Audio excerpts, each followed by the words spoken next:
नमस्कार दोस्तों, आपका स्वागत है घोस्ट टॉक पर। दोस्तों, आज का हॉरर पॉडकास्ट एक ट्रक ड्राइवर की है जिनका नाम शंकर है। तो चलिए अब ये पॉडकास्ट शंकर जी के नजरिए से सुनते हैं। लेकिन उससे पहले आप लोगों से एक रिक्वेस्ट है, अगर आप लोग चैनल पर नए हैं तो चैनल को सब्सक्राइब कर दीजिएगा और हाइप पॉइंट भेजकर अपना सपोर्ट जरूर दिखाइएगा। तो अब ज्यादा समय नहीं लेता हूँ, चलिए कहानी की शुरुआत करता हूँ। दोस्तों, मेरा नाम शंकर है और मैं पेशे से एक ट्रक ड्राइवर हूं। आज मैं आप लोगों के साथ अपनी एक ऐसी घटना साझा करने जा रहा हूं जिसने मेरी रूह को इस कदर कंपा दिया कि आज भी उस रात के बारे में सोचकर मेरे हाथ पैर ठंडे पड़ जाते हैं। ये कहानी एक ऐसी चीज के बारे में है जिसके बारे में मैंने पहले सिर्फ किस्से कहानियों में ही सुना था और सच कहूं तो कभी यकीन नहीं किया था। मैं हमेशा सोचता था कि ये सब मन का वहम है, पुरानी बातें हैं। लेकिन उस रात मैंने जो देखा उसने मुझे यकीन दिला दिया कि इस दुनिया में कुछ ऐसी भी ताकतें हैं जो हमारी समझ से परे हैं। ट्रक ड्राइविंग का काम मैंने अब लगभग छोड़ ही दिया है अपनी कमर के दर्द की वजह से। लेकिन यह किस्सा उन दिनों का है जब मैं और मेरा खलासी गोपी दिन रात एक करके अपने ट्रक के पहियों को सड़कों पर दौड़ाया करते थे। ये बात आज से कोई 5-6 साल पुरानी होगी। सर्दियों के दिन थे और हम लोग गुजरात के कांडला बंदरगाह से प्लाईवुड का माल उठाकर दिल्ली की तरफ जा रहे थे। माल काफी कीमती था और हमें उसे समय पर पहुंचाना था, इसलिए हम बिना रुके ट्रक चला रहे थे। रात का करीब 11 बज चुका था और हम राजस्थान हरियाणा बॉर्डर से कुछ घंटे की दूरी पर थे। सड़क एकदम सुनसान थी और दूर दूर तक सिर्फ हमारे ट्रक की हेडलाइट की रोशनी ही अंधेरे को चीर रही थी। केबिन में मैं और मेरे बगल वाली सीट पर मेरा खलासी गोपी बैठा हुआ था। गोपी मेरे लिए सिर्फ एक खलासी नहीं था बल्कि छोटे भाई जैसा था। हम पिछले 4-5 साल से साथ में ही काम कर रहे थे और एक दूसरे की हर छोटी बड़ी बात को समझते थे। उस रात भी सब कुछ सामान्य ही लग रहा था। केबिन में पुराने गानों की धीमी आवाज गूंज रही थी और मैं अपनी ही धुन में ट्रक चला रहा था। गोपी अपनी खिड़की से बाहर अंधेरे में देख रहा था, शायद अपने ही ख्यालों में गुम था। हम लोग लगभग 6 से 7 घंटे से लगातार चल रहे थे और थकान अब हम दोनों पर हावी होने लगी थी। मैंने गोपी से कहा, गोपी चाय पिएगा क्या? आगे कोई ढाबा देखते हैं, रुककर एक एक कड़क चाय पीते हैं, नींद भी भाग जाएगी। गोपी ने मेरी तरफ देखकर कहा, हाँ उस्ताद, बहुत बढ़िया रहेगा।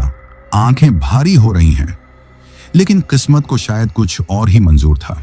हम लोग ढाबे की तलाश में आगे बढ़ ही रहे थे कि अचानक हमें दूर से बहुत सारी लाल बत्तियां जलती बुझती हुई दिखाई दी। जैसे जैसे हम नजदीक पहुंचे समझ में आया कि आगे एक बहुत ही भयंकर जाम लगा हुआ था।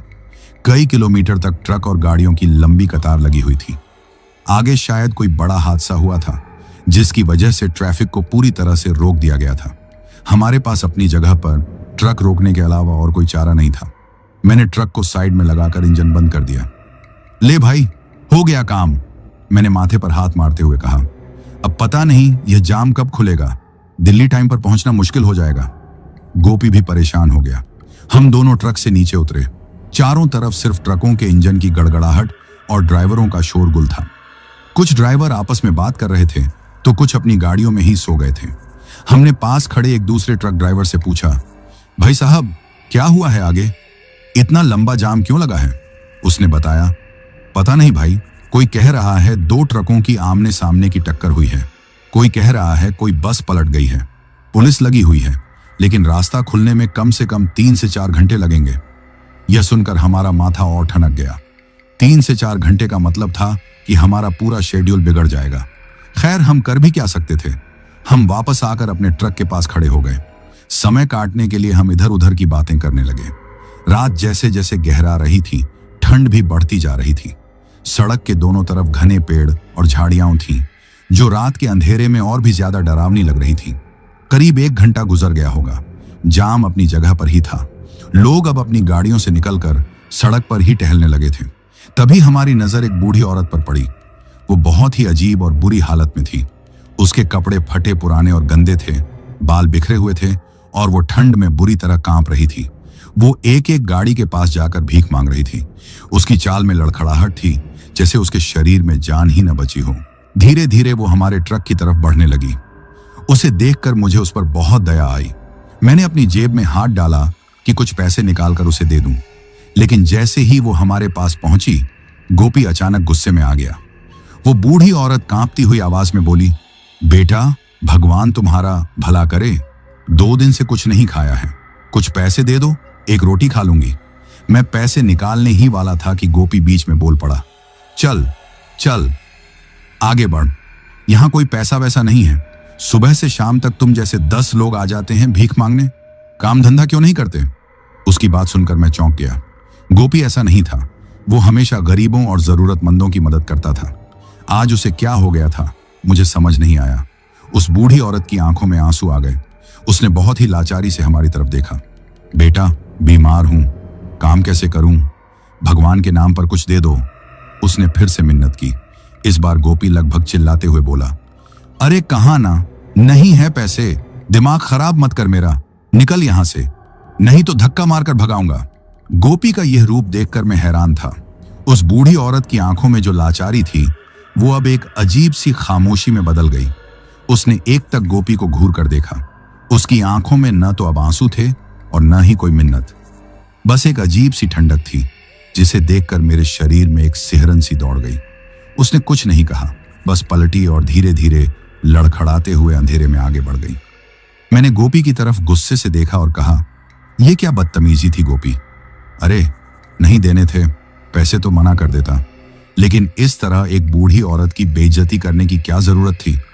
उसकी हालत देखी थी तूने, पता नहीं बेचारी ने कितने दिनों से कुछ खाया भी है या नहीं। गोपी ने मेरी तरफ देखा और लापरवाही से बोला, अरे उस्ताद, आप इन लोगों को नहीं जानते, यह सब ढोंग करते हैं, दिन भर भीख मांगकर शाम को दारू पीते हैं। मैंने ऐसे बहुत देखे हैं। मुझे उसकी बात पर बहुत गुस्सा आया। मैंने कहा, तुझे बड़ा पता है, अगर वो सच में मजबूर हुई तो तुझे उसकी बदुआ लगेगी। गोपी हंसने लगा, हाँ हाँ हाँ हाँ उस्ताद, आप भी किन बातों में पड़ गए? दुआ और बदुआ कुछ नहीं होती, अपनी मेहनत की कमाई है, ऐसे किसी को क्यों दे दूं? मैं चुप हो गया।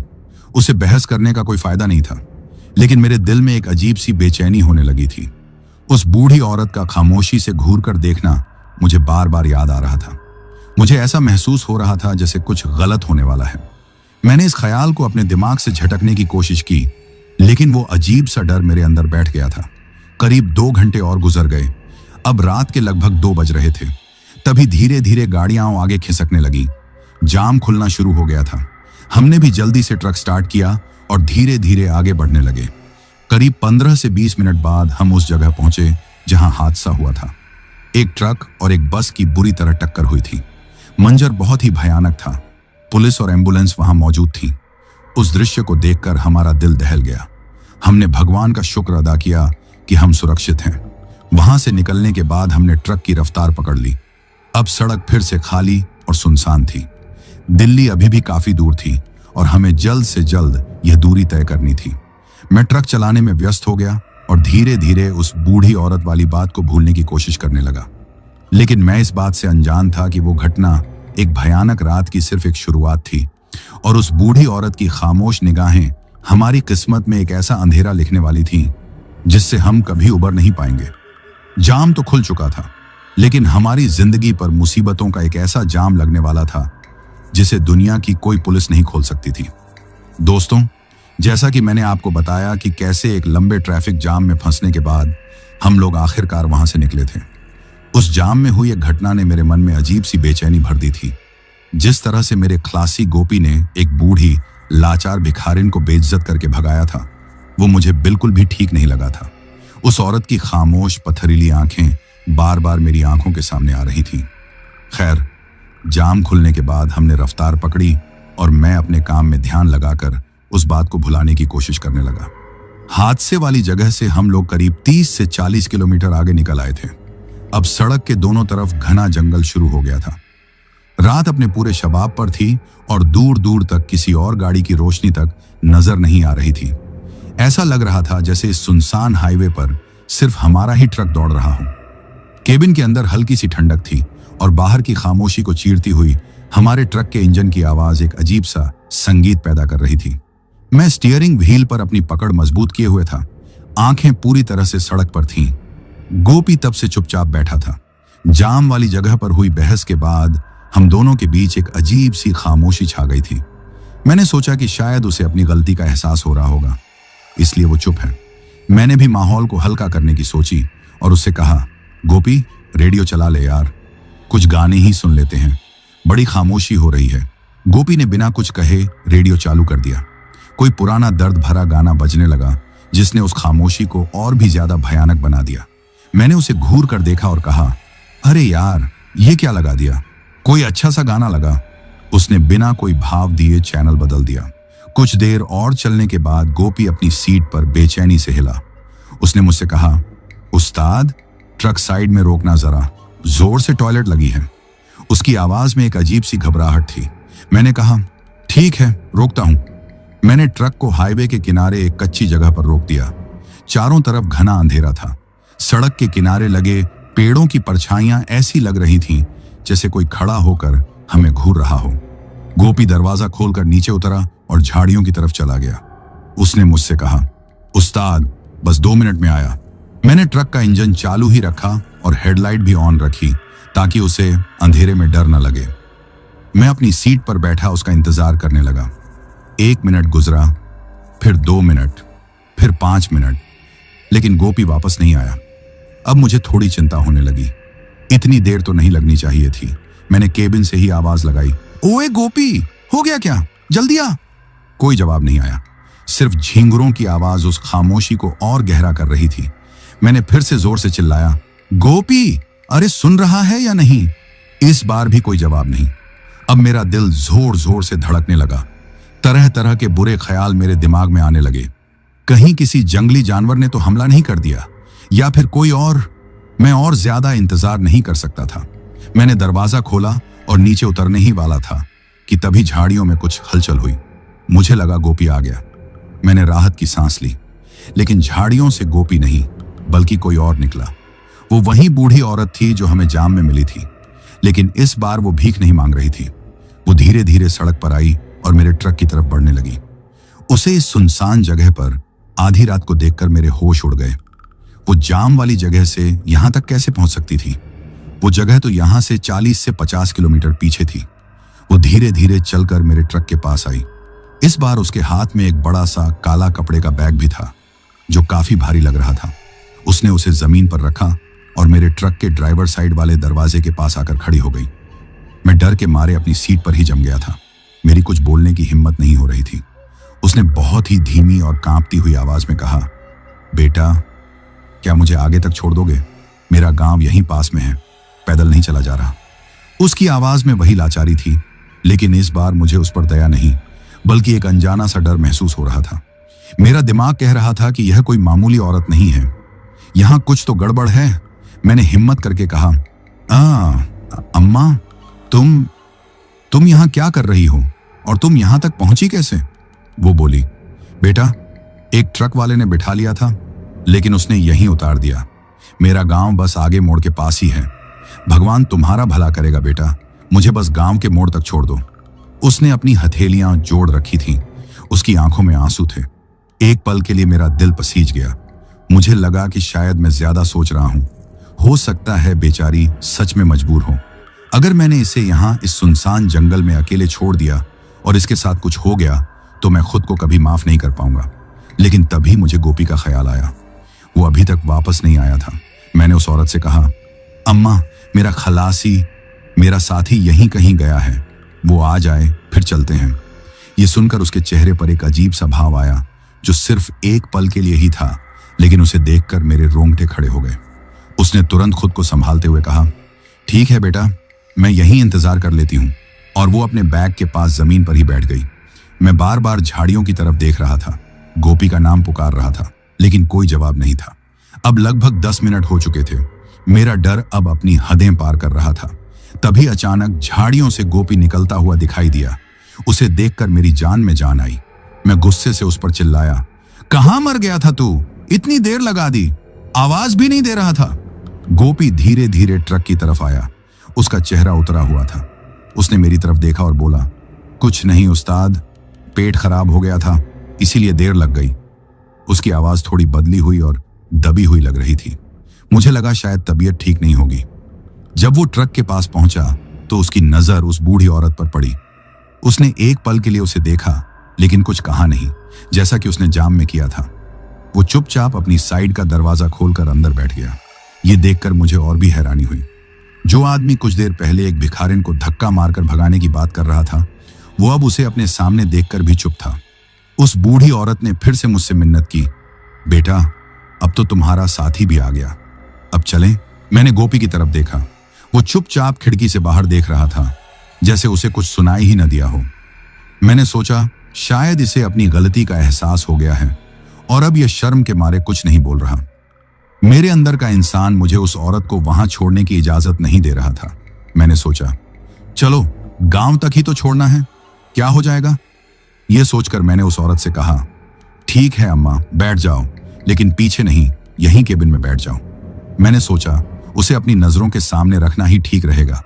वो औरत बोली, नहीं बेटा, मैं तुम्हारे साथी के पास कैसे बैठूंगी, मैं पीछे माल के ऊपर ही बैठ जाऊंगी। मैंने कहा, अरे नहीं अम्मा, पीछे ठंड बहुत है, तुम यहीं बैठो। गोपी पीछे केबिन में जो सोने वाली सीट है वहां चला जाएगा। क्यों गोपी, चला जाएगा ना। गोपी ने बिना मेरी तरफ देखे बस सिर हिला दिया। उस बूढ़ी औरत ने अपना वो भारी सा काला बैग उठाया और मेरे पीछे वाली लंबी सीट पर बैठ गई। मैं अपनी ड्राइवर सीट पर बैठ गया और गोपी भी अपनी सीट पर ही बैठा रहा, पीछे नहीं गया। मुझे यह थोड़ा अजीब लगा, लेकिन मैंने ज्यादा ध्यान नहीं दिया। मैंने ट्रक स्टार्ट किया और उसे वापस हाईवे पर ले आया। मैंने उस औरत से पूछा, हाँ अम्मा, कहाँ है तुम्हारा गांव। उसने कहा, बेटा बस आगे चलते रहो, जब मोड़ आएगा तो मैं बता दूंगी। मैंने ट्रक को गियर में डाला और हम उस सुनसान अंधेरी रात में एक अनचाहे मेहमान के साथ अपने सफर पर आगे बढ़ गए। मुझे नहीं पता था कि जिसे मैं एक मजबूर बुढ़िया समझकर मदद कर रहा हूं, वो असल में मौत की सौदागर है। और मेरा छोटा भाई जैसा दोस्त गोपी, जो मेरे बगल में बैठा था, वो अब गोपी नहीं रहा। उस रात मैंने अपनी जिंदगी की सबसे बड़ी गलती कर दी थी। मैंने मौत को खुद अपने ट्रक में लिफ्ट दी थी। दोस्तों, उस बूढ़ी औरत को ट्रक में बिठाकर हम लोग आगे बढ़ चुके थे। मेरे बगल में गोपी बैठा था और ठीक मेरे पीछे वाली सीट पर वो औरत अपने उस अजीब से काले बैग के साथ बैठी थी। हाईवे पर ट्रक दौड़ने लगा था, लेकिन केबिन के अंदर एक अजीब अनकही खामोशी और तनाव का माहौल बन गया था। गोपी, जो टॉयलेट करने के बाद से लौटा था, तब से एक शब्द भी नहीं बोला था। वो बस चुपचाप खिड़की से बाहर अंधेरे में देख रहा था, जैसे बाहर कुछ ढूंढ रहा हो। उसका यह बर्ताव मुझे बहुत अजीब लग रहा था। मैंने माहौल को सामान्य करने की कोशिश करते हुए उससे पूछा, क्या हुआ गोपी, तबीयत तो ठीक है तेरी, पेट में अभी भी दर्द है क्या। उसने धीरे से अपना सिर मेरी तरफ घुमाया। अंधेरे में उसका चेहरा साफ नजर नहीं आ रहा था, लेकिन मुझे ऐसा लगा जैसे उसकी आंखें मुझ पर ही घड़ी हुई हैं। उसने कुछ कहा नहीं, बस धीरे से इनमें सिर हिला दिया। उसकी इस खामोशी से मुझे अब चिढ़ होने लगी थी। मैंने थोड़ा सख्त लहजे में कहा, मुंह में दही जम गया है क्या, जब से आया है चुपचाप बैठा है, कुछ तो बोल। इस बार भी उसने कोई जवाब नहीं दिया। वो वापस खिड़की से बाहर देखने लगा। मैंने गुस्से में स्टीयरिंग पर हाथ पटका और चुपचाप ट्रक चलाने लगा। मेरा ध्यान अब बार बार पीछे बैठी उस बूढ़ी औरत पर जा रहा था। वो भी बिल्कुल खामोश बैठी थी, न कोई हिलडुल, न कोई आवाज। ऐसा लग रहा था जैसे वो वहां है ही नहीं। ट्रक चलाते हुए करीब 15-20 मिनट और गुजर गए। तभी मुझे केबिन में एक अजीब सी गंध महसूस हुई। यह एक बहुत ही तीखी और सड़ी हुई सी महक थी, जैसे कोई जानवर मर गया हो और उसकी लाश सड़ रही हो। शुरू में मुझे लगा कि शायद बाहर सड़क पर कोई जानवर मरा पड़ा होगा जिसकी महक आ रही है। मैंने केबिन की खिड़की का शीशा थोड़ा और ऊपर चढ़ा लिया, लेकिन वो गंध जाने की बजाय और तेज होती गई। अब यह साफ था कि महक बाहर से नहीं, बल्कि ट्रक के केबिन के अंदर से ही आ रही थी। यह एक ऐसी बदबू थी जिसे बर्दाश्त करना मुश्किल था, जिससे मेरा सिर चकराने लगा। मैंने अपनी नाक सिकोड़ते हुए कहा, छी, ये कैसी बदबू है। गोपी, तुझे आ रही है। गोपी ने कोई जवाब नहीं दिया। वो वैसे ही मूर्ति की तरह बैठा रहा। मेरा शक अब पीछे बैठी उस बूढ़ी औरत पर गया। मैंने शीशे से उसे देखने की कोशिश की। वो वैसे ही शांत बैठी थी, अपनी गोद में उस काले बैग को रखे हुए। वो बदबू जैसे उसी बैग के आसपास से आ रही थी। मैंने हिम्मत करके उस औरत से पूछा, अम्मा माफ करना, लेकिन ये बदबू कैसी आ रही है, क्या तुम्हारे बैग में कुछ। मेरी बात पूरी होने से पहले ही वो औरत बोली, कुछ नहीं बेटा, वो खाने का सामान है, अपने पोते के लिए लेकर जा रही हूं। शायद रास्ते में गर्मी से थोड़ा खराब हो गया होगा। उसकी आवाज में वही मासूमियत और लाचारी थी। मैंने सोचा, हो सकता है वो सच कह रही हो, गांव देहात के लोग खाने पीने का सामान ऐसे ही पोटली में बांध कर ले जाते हैं। शायद कुछ मांस मछली जैसा होगा जो खराब हो गया होगा। मैंने अपने मन को समझाने की कोशिश की, लेकिन वो सड़ांध वाली महक मेरे दिमाग में बैठ गई थी और मुझे अंदर तक परेशान कर रही थी। अब मेरा पूरा ध्यान उस औरत और उसके बैग पर था। मैं बार बार रियर व्यू मिरर से उसे देख रहा था। वो बिल्कुल स्थिर बैठी थी, जैसे कोई पत्थर की मूर्ति हो। उसकी आंखें बंद थीं, शायद वो सो रही थी। तभी मेरा ध्यान फिर से गोपी पर गया। वो अभी भी खिड़की से बाहर झांक रहा था, लेकिन इस बार उसके बाहर झांकने का अंदाज कुछ अलग था। वो बार बार बाहर झांकता और फिर एक नजर मुझ पर डालता।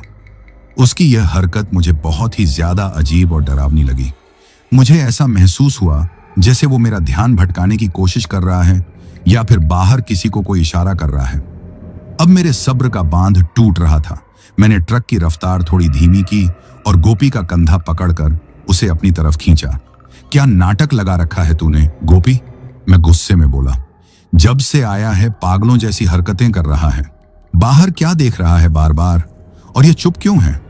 जैसे ही मैंने उसका कंधा पकड़ा, मुझे एक झटका सा लगा। उसका कंधा पत्थर की तरह सख्त और बर्फ की तरह ठंडा था। ऐसा लगा जैसे मैंने किसी इंसान को नहीं, बल्कि किसी लाश को छू लिया हो। मैं डर के मारे एक पल के लिए कांप गया। गोपी ने अपना चेहरा मेरी तरफ घुमाया। इस बार केबिन की हल्की रोशनी में मैंने उसका चेहरा देखा और मेरे रोंगटे खड़े हो गए। यह गोपी का चेहरा तो था, लेकिन उसकी आंखों में कोई भाव नहीं था।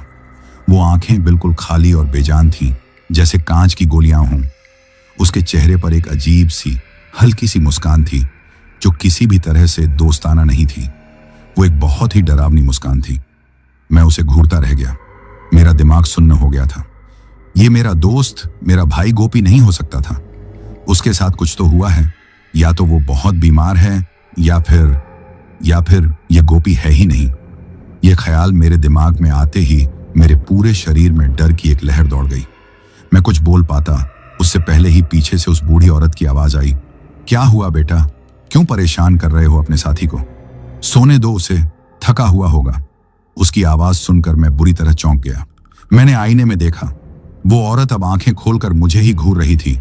उसकी आंखों में वही खामोश पथरीली ठंडक थी जो मैंने जाम में देखी थी। अब मैं समझ गया था, यह कोई इत्तेफाका नहीं है, यह सब कुछ जुड़ा हुआ है।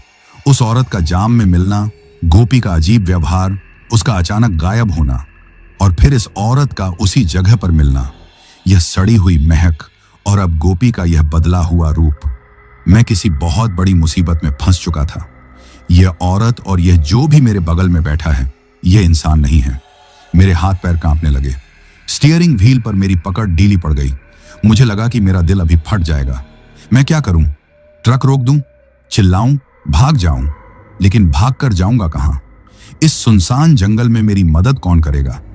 मैंने अपने डर पर काबू पाने की कोशिश की। मुझे शांत रहना होगा। अगर मैंने जरा सी भी घबराहट दिखाई तो ये लोग मुझे यहीं मार डालेंगे। मुझे कुछ सोचना होगा। यहां से निकलने का कोई रास्ता ढूंढना होगा।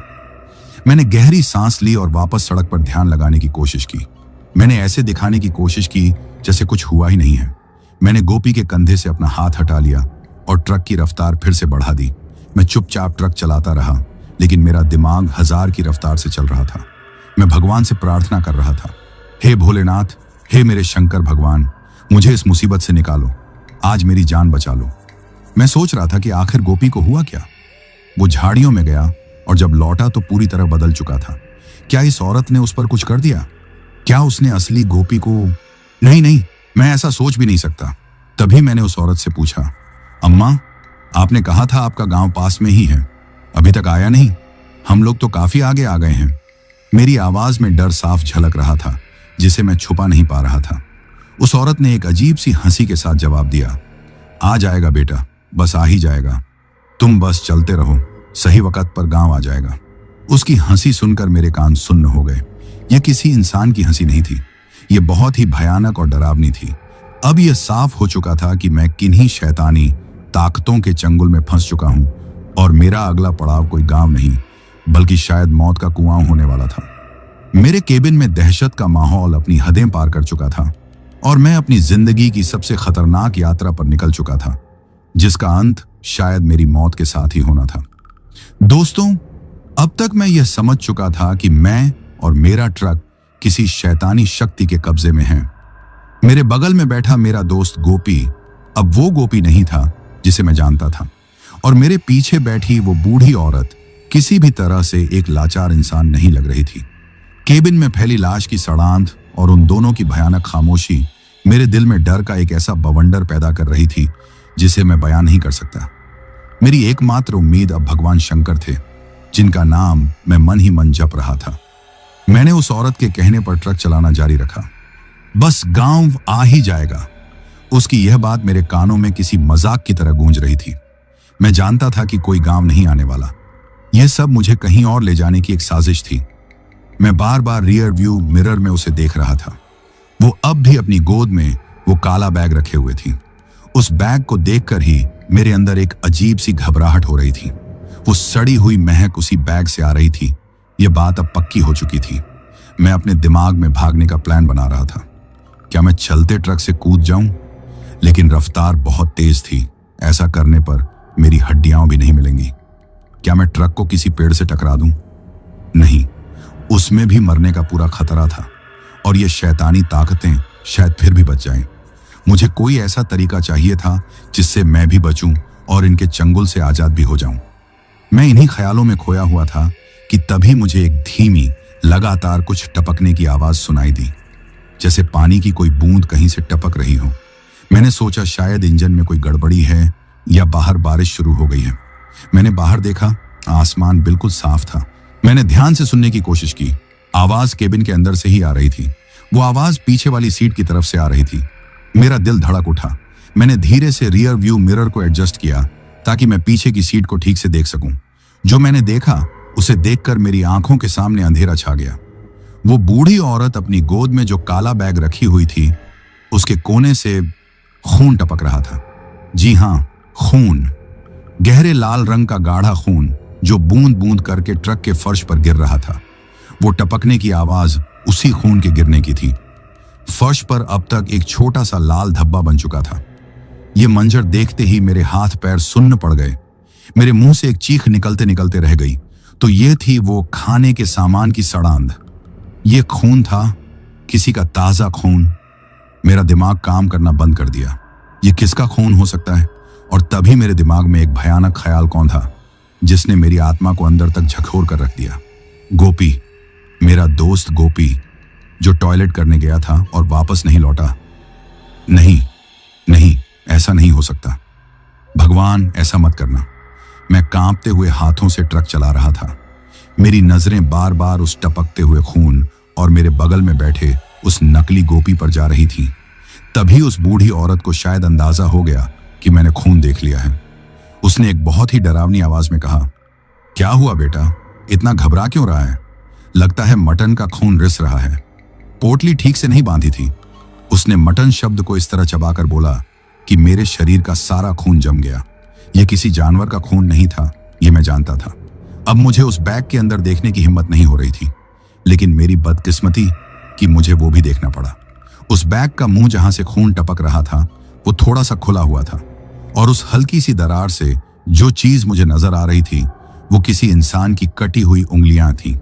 उन उंगलियों में से एक उंगली में चांदी की एक अंगूठी थी, वैसी ही अंगूठी जैसी गोपी पहनता था। अब कोई शक नहीं बचा था। मेरे दोस्त, मेरे भाई को इन दरिंदों ने मार डाला था और उसकी लाश के टुकड़े करके इस बैग में भर लिए थे, और मैं बदनसीब उसी लाश को अपने ट्रक में ढो रहा था। यह एहसास होते ही मेरे आंखों से आंसू बहने लगे। मेरा गुस्सा, मेरा डर, मेरी लाचारी सब एक साथ बाहर आ गए। मैं उस नकली गोपी पर चिल्लाना चाहता था, उस औरत को ट्रक से बाहर फेंक देना चाहता था, लेकिन मैं बेबस था। मैं दो शैतानों के बीच में फंसा हुआ था और अगला नंबर मेरा ही था। अब मेरा दिमाग पूरी तरह से खाली हो चुका था। भागने के सारे प्लान, बचने की सारी उम्मीदें सब खत्म हो चुकी थी। मैं बस एक जिंदा लाश की तरह स्टीयरिंग पकड़े बैठा था, अपनी मौत का इंतजार कर रहा था। तभी मेरे बगल में बैठे उस नकली गोपी ने हरकत की। उसने अपना हाथ बढ़ाया और डैशबोर्ड पर रखे पानी की बोतल को उठाया। मैंने उसकी इस हरकत को सहमी हुई नजरों से देखा। जैसे ही उसने बोतल पकड़ने के लिए अपना हाथ आगे बढ़ाया, मेरी नजर उसकी हथेली और उंगलियों पर पड़ी। जो मैंने देखा वो खून और लाश के टुकड़ों से भी ज्यादा भयानक था। वो हाथ गोपी का नहीं था। गोपी के हाथ सांवले और मजबूत थे, एक मेहनतकश ड्राइवर के हाथ। लेकिन यह हाथ किसी बूढ़े आदमी का था। उस पर झुर्रियां पड़ी हुई थीं, त्वचा डीली और बेजान थी, और उसके नाखून, हे भगवान, उसके नाखून बड़े बड़े, पीले और अंदर मैल से भरे हुए थे। वो किसी इंसान के नाखून नहीं लग रहे थे, बल्कि किसी जानवर के पंजे लग रहे थे। यह आखिरी कील थी मेरे ताबूत में। अब यह पूरी तरह से साफ हो गया था। मेरे बगल में जो बैठा है वो गोपी के रूप में कोई और है, कोई बूढ़ा आदमी, और पीछे बैठी है वो बूढ़ी औरत। ये दोनों एक साथ हैं। शायद ये पति पत्नी हैं। ये कोई इंसान नहीं, बल्कि आदमखोर डायन और पिशाच हैं। इन्होंने मेरे दोस्त को मार दिया और अब ये मुझे मारने वाले हैं। मेरा पूरा शरीर कांप रहा था। डर के मारे मेरा गला सूख गया था। मैं अब ट्रक नहीं चला पा रहा था। मेरे पैर ब्रेक और एक्सीलरेटर पर कांप रहे थे। ट्रक सड़क पर लहराने लगा। पीछे से उस औरत की हंसी सुनाई दी। हाँ, लगता है ड्राइवर साहब बहुत डर गए हैं। अरे बेटा, इतना क्यों डरता है? हम तो मेहमान हैं तेरे, और मेहमान भगवान का रूप होते हैं। कौन हो तुम लोग? मेरी आवाज किसी तरह मेरे गले से निकली। क्या किया तुमने मेरे गोपी के साथ? मेरे बगल में बैठा वो बूढ़ा पिशाच मेरी तरफ घूमा। उसकी बेजान आंखों में अब एक शैतानी चमक थी। उसने अपना मुंह खोला और जो आवाज निकली वो गोपी की नहीं, बल्कि एक भारी, खुरदरी और मर्दाना आवाज थी। तेरा गोपी? वो तो अब हमारे पेट में पहुंचने वाला है, और जल्दी ही तू भी उसके पास पहुंच जाएगा। ये कहते हुए उसने और पीछे बैठी उस डायन ने जोर जोर से हंसना शुरू कर दिया। उनकी हंसी इतनी भयानक थी कि जैसे केबिन की चादरें भी फट जाएंगी। मैं समझ गया था कि अब खेल खत्म हो चुका है। बचने का कोई रास्ता नहीं है। आज मेरी जिंदगी का आखिरी दिन है। मैं बस आंखें बंद करके अपनी मौत का इंतजार करने लगा। दोस्तों, उस एक पल में मेरे लिए सब कुछ खत्म हो गया था। यह जानने के बाद कि मेरे दोस्त गोपी को बेरहमी से मार दिया गया है और उसकी लाश के टुकड़े मेरे ही ट्रक में हैं, और मेरे बगल में उसका रूप धरे कोई बूढ़ा पिशाच बैठा है, मेरी सोचने समझने की शक्ति जवाब दे गई थी। मैं जान चुका था कि मैं अगला शिकार हूं, और अब यहां से जिंदा बचकर निकलना नामुमकिन है। उन दोनों की शैतानी हंसी मेरे कानों में पिघले हुए शीशे की तरह उतर रही थी। मैं डर के मारे आंखें बंद किए स्टीयरिंग को कसकर पकड़े हुए था। ट्रक अब खतरनाक तरीके से सड़क पर लहरा रहा था। मुझे लगा कि मैं अभी किसी पेड़ से टकरा जाऊंगा और मेरी दर्दनाक मौत हो जाएगी। शायद यही बेहतर होता। उन दरिंदों के हाथों मरने से तो अच्छा ही था। तभी उस बूढ़े पिशाच ने अपना वो झुर्रियों वाला, लंबे नाखूनों वाला हाथ मेरे कंधे पर रखा। उसके स्पर्श में ऐसी ठंडक थी जैसे किसी ने बर्फ की सिल्ली रख दी हो। मैं बुरी तरह से हिल उठा। ट्रक रोक! उसने अपनी उसी खुरदड़ी आवाज में हुक्म दिया। अब और चलाने की जरूरत नहीं, मंजिल आ गई है। मैं जानता था कि कौन सी मंजिल की बात हो रही है। मैंने कांपते हुए पैरों से ब्रेक पर दबाव डाला और ट्रक को एक झटके के साथ सड़क के बीचों बीच रोक दिया। इंजन अभी भी चालू था और हेडलाइट्स की रोशनी सामने घने जंगल को रोशन कर रही थी। मैंने डरते डरते अपनी आंखें खोली। वो दोनों मुझे ही घूर रहे थे। अब उनके चेहरों पर वो मासूमियत का नकाब नहीं था। उनकी आंखों में सिर्फ और सिर्फ शैतानियत और खून की प्यास दिख रही थी। मैंने अपनी बची खुची हिम्मत को समेटकर पूछा, क्यों किया तुमने ऐसा? हमने तुम्हारा क्या बिगाड़ा था? वो गोपी वो तो बेचारा। मेरी आवाज भर्रा गई। पीछे बैठी वो डायन जहरीली हंसी के साथ बोली, बिगाड़ा था? तेरे उस दोस्त ने बहुत कुछ बिगाड़ा था। उसने मुझे भूखी प्यासी को दुत्कारा था। उसने मेरी बेइज्जती की थी। हम जैसों को जब कोई ठुकराता है तो हम उसे नहीं छोड़ते। हम उसकी आत्मा तक को नोच कर खा जाते हैं। अब मुझे जाम वाली वो घटना याद आई। गोपी का उस भिखारिन को भगाना। तो क्या वो भिखारिन यही थी? ये कैसे हो सकता है? वो डायन जैसे मेरे मन की बात समझ गई हो। वो बोली, हाँ, वो मैं ही थी, लेकिन तेरे दोस्त ने मुझे पहचानने में गलती कर दी। उसने सोचा मैं एक लाचार बुढ़िया हूं, लेकिन अब उसे पता चल गया होगा कि मैं कौन हूं। अब सारी कड़ियां जुड़ रही थीं। यह सब एक बदला था, एक छोटी सी बेइज्जती का इतना भयानक बदला। मैंने कांपते हुए कहा, तो तुम लोगों ने उसे मार दिया और अब मुझे भी मार दोगे? बिल्कुल, वो बूढ़ा पिशाच गुर्राया, लेकिन तुझे इतनी आसानी से नहीं मारेंगे। तुझे तड़पा तड़पा कर मारेंगे। तेरी हर एक चीख में हमें मजा आएगा। ये कहते हुए उन दोनों के चेहरों ने बदलना शुरू कर दिया। यह मेरी जिंदगी का सबसे खौफनाक मंजर था। मेरे बगल में बैठे उस नकली गोपी का चेहरा पिघलने लगा। उसकी त्वचा लटकने लगी, आंखें गड्ढों में धंसने लगीं और नाक की जगह सिर्फ 2 छेद रह गए। कुछ ही पलों में गोपी का चेहरा पूरी तरह से गायब हो गया और उसकी जगह एक बहुत ही भयानक, झुर्रियों वाले और क्रूर बूढ़े आदमी का चेहरा उभर आया। उसकी आंखें लाल अंगारों की तरह जल रही थीं और उसके मुंह से नुकीले पीले दांत बाहर निकल रहे थे।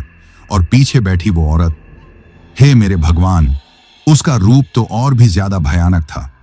उसका चेहरा लंबा होकर खींचने लगा, त्वचा काली और सूखी पड़ गई जैसे जल गई हो। उसकी आंखें पूरी तरह सफेद हो गई थीं और उनमें कोई पुतली नहीं थी। उसके बाल जो अब तक बिखरे हुए थे वो हवा में ऐसे लहराने लगे जैसे सांप हों। वो अब एक बूढ़ी औरत नहीं बल्कि साक्षात एक डायन लग रही थी, जैसी कहानियों में सुना करते थे। उनका असली रूप देखकर मेरी चीख निकल गई। मैं पागल हो गया। मैंने दरवाजा खोलने की कोशिश की, लेकिन उस बूढ़े पिशाच ने मेरा हाथ पकड़ लिया। उसकी पकड़ लोहे की तरह मजबूत थी। कहां भाग रहा है? वो गुर्राया। अभी तो पार्टी शुरू हुई है। तभी वो डायन अपनी सीट से उठी और उस खून से सने काले बैग को उसने एक तरफ फेंका। वो धीरे धीरे मेरी तरफ बढ़ने लगी। उसके बड़े बड़े नाखून किसी चाकू की तरह चमक रहे थे। पहले इसका खून कौन पिएगा? उसने उस बूढ़े पिशाच से पूछा। पहले तू अपना बदला पूरा कर, वो पिशाच बोला। इसे बता दे कि हम जैसों से उलझने का अंजाम क्या होता है। वो डायन मेरे बिल्कुल करीब आ गई। उसके शरीर से वही सड़ी हुई लाश की बदबू आ रही थी, लेकिन अब वो 1000 गुना ज्यादा तेज थी। मेरे लिए सांस लेना भी मुश्किल हो रहा था। उसने अपना एक हाथ उठाया जिसके नाखून कम से कम 4-5 इंच लंबे थे और मेरी गर्दन की तरफ बढ़ाया। मैं पूरी तरह बेबस था। मैं छटपटा रहा था, लेकिन उस पिशाच की पकड़ से खुद को छुड़ा नहीं पा रहा था। मेरी मौत मेरी आंखों के सामने खड़ी थी। मैं समझ गया था कि अब मेरे जीवन के कुछ ही पल बचे हैं। मैंने आंखें बंद कर लीं और अपने भगवान शंकर को याद किया। हे महादेव, हे भोलेनाथ, अगर मेरे जीवन में मैंने कभी कोई पुण्य किया है तो आज मेरी रक्षा करो। मुझे इन राक्षसों से बचा लो प्रभु। मैं मन ही मन गिड़गिड़ा रहा था। शायद मेरी पुकार उन तक पहुंच गई थी। जैसे ही उस डायन के नुकीले नाखून मेरी गर्दन को छूने वाले थे, उस बूढ़े पिशाच ने, जिसने मुझे पीछे से पकड़ रखा था, अचानक एक झटके के साथ अपना हाथ मेरे गले से हटा लिया। उसने दर्द में ऐसी चीख मारी जैसे उसे किसी ने आग लगा दी हो। मैंने चौंक कर आंखें खोली। वो पिशाच अपना हाथ पकड़कर तड़प रहा था। उसके हाथ से धुआं निकल रहा था जैसे वो किसी गर्म चीज से जल गया हो। तभी मेरी नजर अपनी गर्दन पर गई। मैंने हमेशा से अपने गले में भगवान शंकर का एक पंचमुखी रुद्राक्ष माला पहना हुआ था।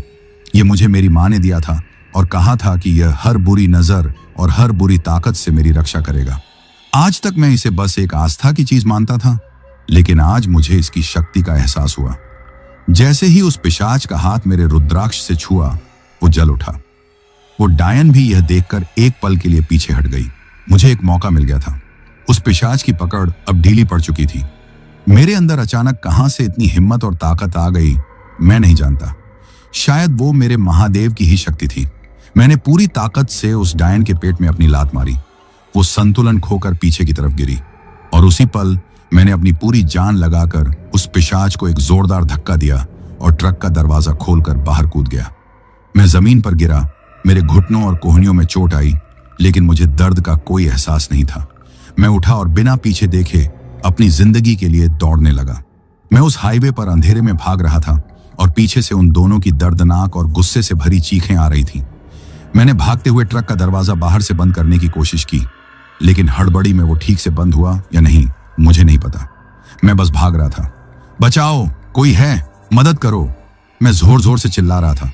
मेरी सांस फूल रही थी, मेरे फेफड़े फट रहे थे, लेकिन मैं रुका नहीं। मुझे पता था कि अगर मैं रुका तो मैं मारा जाऊंगा। वो मुझे छोड़ेंगे नहीं।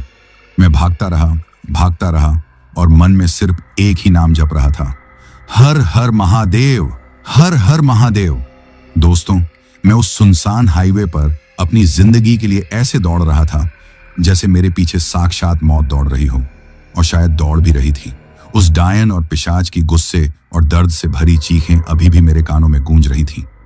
मुझे नहीं पता था कि मैं कहां जा रहा हूं, बस मैं अंधेरे में भागे जा रहा था। मेरे गले में पड़ी रुद्राक्ष की माला ही मेरी एकमात्र हिम्मत थी। मुझे एहसास हो गया था कि आज अगर मैं जिंदा हूं तो सिर्फ उसी की वजह से। मेरे फेफड़े जवाब दे रहे थे, टांगों में अब और दौड़ने की हिम्मत नहीं बची थी। हर एक सांस के साथ मेरे सीने में एक तेज दर्द उठ रहा था। मैंने एक बार डरते डरते पीछे मुड़कर देखा। मेरा ट्रक सड़क के बीचों बीच खड़ा था। उसकी हेडलाइट्स अभी भी जल रही थी। मुझे ट्रक के केबिन के अंदर कोई हिलडुल नजर नहीं आई। क्या वो अभी भी अंदर ही हैं या वो मेरे पीछे आ रहे हैं? ये सोचकर ही मेरे पैरों में फिर से जान आ गई और मैं और तेजी से दौड़ने लगा। मैं चिल्ला रहा था, बचाओ, मदद करो, कोई है। लेकिन मेरी आवाज उस घने जंगल और खामोशी में खोकर रह जाती थी। दूर दूर तक कोई गांव, कोई ढाबा, कोई इंसान नजर नहीं आ रहा था। मैं पूरी तरह से अकेला और बेबस था। मुझे लगने लगा था कि मैं ज्यादा देर तक नहीं दौड़ पाऊंगा, वो मुझे पकड़ ही लेंगे। तभी मुझे दूर अंधेरे में एक हल्की सी रोशनी टिमटिमाती हुई दिखाई दी। पहले तो मुझे लगा कि यह मेरा वहम है या शायद वो शैतान मुझे भरमाने के लिए कोई नई चाल चल रहे हैं। लेकिन नहीं, वो रोशनी धीरे धीरे मेरी तरफ ही आ रही थी। वो एक गाड़ी की हेडलाइट्स थी। मेरी आंखों में उम्मीद की एक किरण जागी। कोई तो है, कोई आ रहा है। मैंने अपनी बची खुची सारी ताकत को समेटा और उस रोशनी की तरफ दौड़ने लगा। मैं अपने दोनों हाथ हवा में हिला रहा था और जोर जोर से चिल्ला रहा था, रुको, गाड़ी रोको, मेरी मदद करो। जैसे जैसे वो गाड़ी पास आ रही थी, मेरी धड़कनें तेज होती जा रही थी। कृपया रुक जाना, भगवान करे ये गाड़ी रुक जाए। अगर ये गाड़ी नहीं रुकी तो मैं मर जाऊंगा। गाड़ी तेजी से मेरी तरफ आ रही थी। मुझे डर था कि कहीं ड्राइवर मुझे देख ना पाए और गाड़ी मुझ पर चढ़ा दे। मैं सड़क के बिल्कुल बीच में आ गया और अपने दोनों हाथ फैलाकर खड़ा हो गया। गाड़ी मेरे बिल्कुल करीब आकर एक जोरदार ब्रेक के साथ रुकी। उसके टायर सड़क पर घिसटने की तेज आवाज आई। वो एक पुलिस की जीप थी। जीप के ऊपर लगी लाल नीली बत्ती घूम रही थी। मेरी जान में जान आई। पुलिस, अब मैं बच जाऊंगा। जीप में से दो पुलिस वाले उतरे। वो दोनों हट्टे कट्टे और रौबदार लग रहे थे। उनमें से एक, जो शायद सीनियर था, उसने मुझ पर टॉर्च की रोशनी डाली और गुस्से से बोला, ओए, मरना है क्या? गाड़ी के सामने क्यों आ गया? कौन है तू? मैं दौड़ता हुआ, हांफता हुआ उनके पास गया और उनके पैरों में गिर पड़ा। मैं रो रहा था, साहब, साहब, मेरी जान बचा लीजिए, मुझे मार डालेंगे वो लोग। दूसरा पुलिस वाला, जो उम्र में कम लग रहा था, उसने मुझे उठाया और कहा, अरे अरे, शांत हो जा, कौन मार डालेगा तुझे? क्या हुआ है? मैंने कांपती हुई आवाज में कहा, साहब, मेरे ट्रक में चुड़ैल है, एक डायन और एक पिशाच। उन्होंने मेरे दोस्त को मार दिया और अब वो मुझे मारने वाले थे। मैं बड़ी मुश्किल से भागकर आया हूं। मेरी बात सुनकर वो दोनों पुलिस वाले एक दूसरे का मुंह देखने लगे। सीनियर वाले ने मेरे मुंह के पास आकर सूंघने की कोशिश की और बोला, दारू पी रखी है क्या? क्या बकवास कर रहा है? चुड़ैल और पिशाच? नहीं साहब, मैं सच कह रहा हूं, भगवान की कसम, मैंने अपनी आंखों से देखा है। मैं गिड़गिड़ाया, मेरा ट्रक पीछे खड़ा है, वो दोनों उसी के अंदर हैं। प्लीज मेरा यकीन कीजिए। मेरे कपड़े फटे हुए थे, शरीर पर हल्की खरोंचें थीं और मैं बुरी तरह से डरा हुआ था। शायद मेरी हालत देखकर उन्हें मुझ पर थोड़ा यकीन हुआ। सीनियर ऑफिसर ने अपने साथी से कहा, यादव, जीप घुमा, देखते हैं क्या मामला है। हो सकता है कोई लुटेरे हों और ये डर के मारे कुछ भी बक रहा है। मैं उनके साथ जीप में बैठ गया। उन्होंने जीप घुमाई और मेरे ट्रक की तरफ चलने लगे। मैं बुरी तरह से कांप रहा था। मुझे डर था कि जब हम वहां पहुंचेंगे तो वो दोनों वहां से गायब हो चुके होंगे और पुलिस वाले मुझे ही झूठा समझकर पकड़ लेंगे। जैसे जैसे हम ट्रक के नजदीक पहुंच रहे थे, मेरा दिल जोर जोर से धड़क रहा था। ट्रक अभी भी वैसे ही सड़क के बीच में खड़ा था। उसकी हेडलाइट्स जल रही थीं। पुलिस वालों ने जीप को ट्रक से थोड़ी दूरी पर रोका। सीनियर ऑफिसर ने अपनी सर्विस रिवॉल्वर निकाल ली। तुम यहीं रुको, उन्होंने मुझसे कहा, हम देख कर आते हैं। वो दोनों पुलिस वाले टॉर्च की रोशनी में धीरे धीरे सावधानी से ट्रक की तरफ बढ़ने लगे। मैं जीप के अंदर बैठा, सांस रोके हुए यह सब देख रहा था। एक पुलिस वाला ड्राइवर साइड की तरफ गया और दूसरा खलासी साइड। उन्होंने दरवाजे पर अपनी बंदूक से ठक ठक किया। कौन है अंदर? बाहर निकलो। कोई जवाब नहीं आया। उन्होंने हिम्मत करके दरवाजा खोलने की कोशिश की। दरवाजा लॉक नहीं था। उन्होंने दरवाजा खोला और टॉर्च की रोशनी अंदर मारी। मैं दूर से ही देखने की कोशिश कर रहा था। कुछ देर तक वो लोग अंदर झांकते रहे। फिर उन्होंने एक दूसरे को देखा और मेरी तरफ आए। सीनियर ऑफिसर का चेहरा गुस्से से लाल था। वो मेरे पास आया और बोला, कहाँ है चुड़ैल? वहां तो कोई भी नहीं है, केबिन बिल्कुल खाली है। क्या? मैं सदमे में बोला, नहीं, नहीं, ऐसा नहीं हो सकता, वो वहीं थे, मैंने खुद उन्हें। चुप कर, वो चिल्लाया। हमारा टाइम खराब कर रहा है। लगता है तूने ज्यादा ही पी ली है या कोई नशा कर रखा है। चल थाने चल, सुबह जब नशा उतरेगा तब बात करेंगे। साहब प्लीज मेरी बात का यकीन कीजिए। मैं रोने लगा। वो कोई इंसान नहीं है, वो गायब हो सकते हैं। आप केबिन ठीक से चेक कीजिए, वहां खून होगा, मेरे दोस्त की लाश का बैग होगा। मेरी बात सुनकर यादव नाम का पुलिस वाला बोला, साहब एक बार ठीक से देख लेते हैं, यह आदमी बहुत डरा हुआ लग रहा है, हो सकता है सच में कोई वारदात हुई हो। सीनियर ऑफिसर कुछ सोचते हुए वापस ट्रक की तरफ गया। इस बार वो खुद केबिन के अंदर चढ़ा। उसने पूरी केबिन की तलाशी ली, डैशबोर्ड, सीटों के नीचे, पीछे सोने वाली जगह, हर कोना छान मारा। कुछ मिनट बाद वो बाहर निकला और बोला, न कोई खून है, न कोई बैग, सब कुछ साफ है। ये आदमी हमें बेवकूफ बना रहा है। अब मेरे पास कहने के लिए कुछ नहीं था। मैं जानता था कि वो शैतानी ताकतें थीं, उन्होंने अपने सारे सबूत मिटा दिए थे। अब कोई मेरा यकीन नहीं करेगा। पुलिस वालों ने फैसला किया कि वो मुझे थाने ले जाएंगे। एक पुलिस वाला मेरा ट्रक चलाकर थाने लाएगा और मैं उनकी जीप में रहूंगा। मैं हारा हुआ, टूटा हुआ उनकी जीप में बैठ गया। मेरी कहानी का अंत हो चुका था। मेरा दोस्त मारा गया और मैं अकेला रह गया, एक ऐसी सच्चाई के साथ जिस पर दुनिया में कोई यकीन नहीं करेगा। जीप थाने की तरफ चल पड़ी और मेरा ट्रक, जिसमें कुछ देर पहले मौत का नंगा नाच हुआ था, वो हमारे पीछे पीछे आ रहा था। मैं बस खिड़की से बाहर अंधेरे में देखता रहा, ये सोचते हुए कि वो डायन और पिशाच अब कहां होंगे। क्या वो मुझे देख रहे हैं? क्या वो फिर वापस आएंगे? इन सवालों ने मुझे रात भर सोने नहीं दिया। दोस्तों, उस रात मैं पुलिस स्टेशन की एक ठंडी बेंच पर बैठा रहा। मेरे शरीर में जो डर बैठा था वो किसी भी तरह से कम नहीं हो रहा था। बार बार वो भयानक चेहरे, वो खून से सन्ना बैग और मेरे दोस्त गोपी की याद मुझे तड़पा रही थी। पुलिस वालों ने मुझसे कुछ सवाल जवाब किए, लेकिन जब मैंने उन्हें वही कहानी सुनाई तो उन्होंने मुझे पागल समझकर छोड़ दिया। उनका मानना था कि या तो मैंने बहुत ज्यादा शराब पी ली थी या फिर लंबे समय तक ट्रक चलाने की वजह से मेरा दिमाग थक गया था और मैं अजीब अजीब चीजें कल्पना कर रहा था। उन्होंने मुझसे मेरे मालिक का नंबर लिया और उनसे बात की। मालिक ने बताया कि मैं एक भरोसेमंद ड्राइवर हूं और कभी शराब नहीं पीता। यह सुनकर पुलिस वाले भी सोच में पड़ गए, लेकिन उनके पास कोई सबूत नहीं था, इसलिए वो भी कुछ नहीं कर सकते थे। सुबह हुई। सूरज की पहली किरण के साथ उन्होंने मुझे जाने दिया। सीनियर ऑफिसर ने मुझे जाते जाते सलाह दी, देखो शंकर, हम समझते हैं कि ड्राइवरी का काम थका देने वाला होता है, तुम कुछ दिन आराम करो। और हाँ, अगर तुम्हें लगता है कि तुम्हारा दोस्त गोपी सच में गायब है तो उसके घर वालों को इत्तला कर दो और एक गुमशुदगी की रिपोर्ट लिखवा दो। हम अपनी तरफ से जांच करेंगे।